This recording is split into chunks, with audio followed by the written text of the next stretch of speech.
Okay, so I have a question here that I want to answer on video rather than typing a response. This person, and I'm going to read it to you. This person says, would you please give an, oh my goodness, I almost need my glasses. Would you please give an insight on the lack of emotions? Like when excitement or anger no longer play roles in the life situations.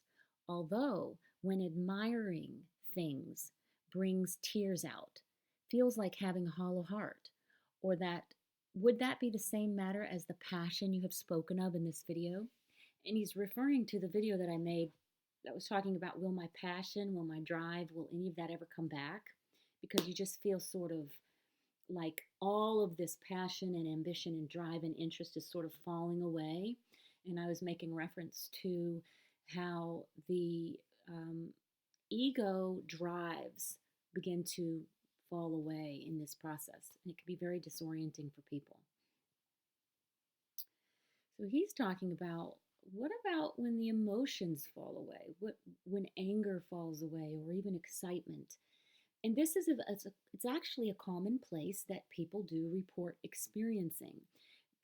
You can have a number of different uh, types of these phases. You can have a phase where you're just in rage, and every single thing tends to be like you're just in a rage cycle, and so you can notice that your anger is amplified. Then you can also be in what this person is describing, where there's no excitement and there's no anger, there's no real response from the emotional body like it used to be.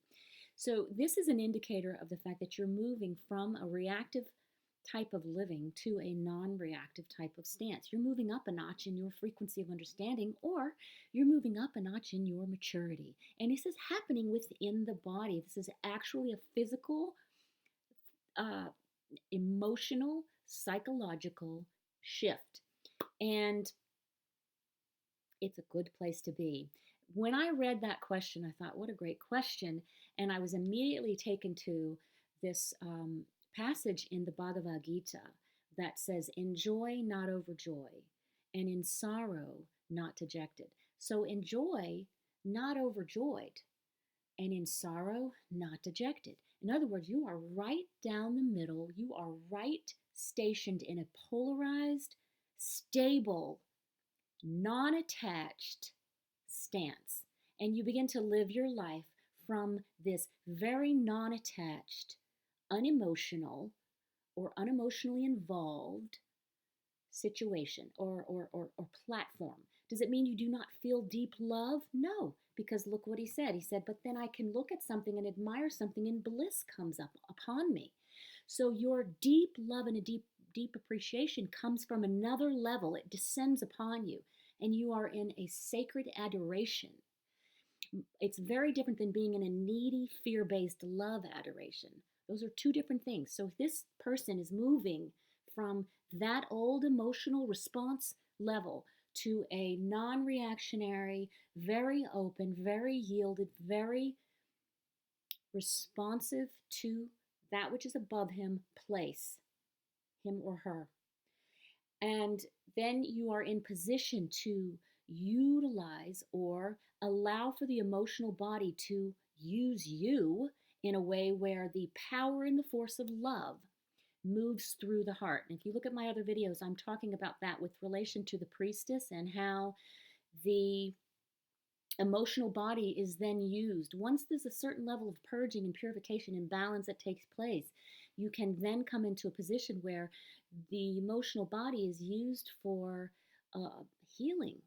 So when you are in a non-reactionary state, when you are in, as the Bhagavad Gita explained it, in joy not overjoy, in sorrow not dejected, you're right down the middle. You are in more of a mature position and place that you can issue forth whatever's needed in the moment.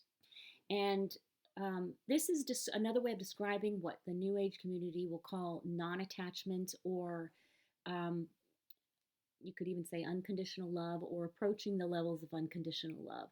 Because love, when it is coming from our true source, doesn't have any attachment. It doesn't have any parameters of judgment or manipulation. It is just going to move out, and it's going to do what it needs to do, and it doesn't have any real concern about the outcome.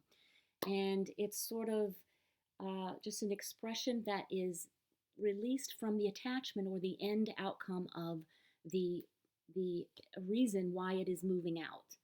So this is a great question. It's something that many people will come into, and it is to be celebrated, and it is to be observed, and not to worry if you're feeling that, because you're going to begin to understand that love will come from that which is your higher being, and it will come down and drop onto you and then out of you. And that's what bliss is. Bliss really is not contingent upon something outside of you, it is coming from something higher than you within you. And it's a very different type of love and adoration and um, feeling than when you are being moved by neediness or fear based love, something that is outside of you. So, in joy, not overjoy, and in sorrow, not dejected. This is a beautiful place to be, and it is a place that will unfold for you as you move along in your beautiful, beautiful path. So, thanks for writing in on that comment, and I hope everyone's having a wonderful day. See you on the next one.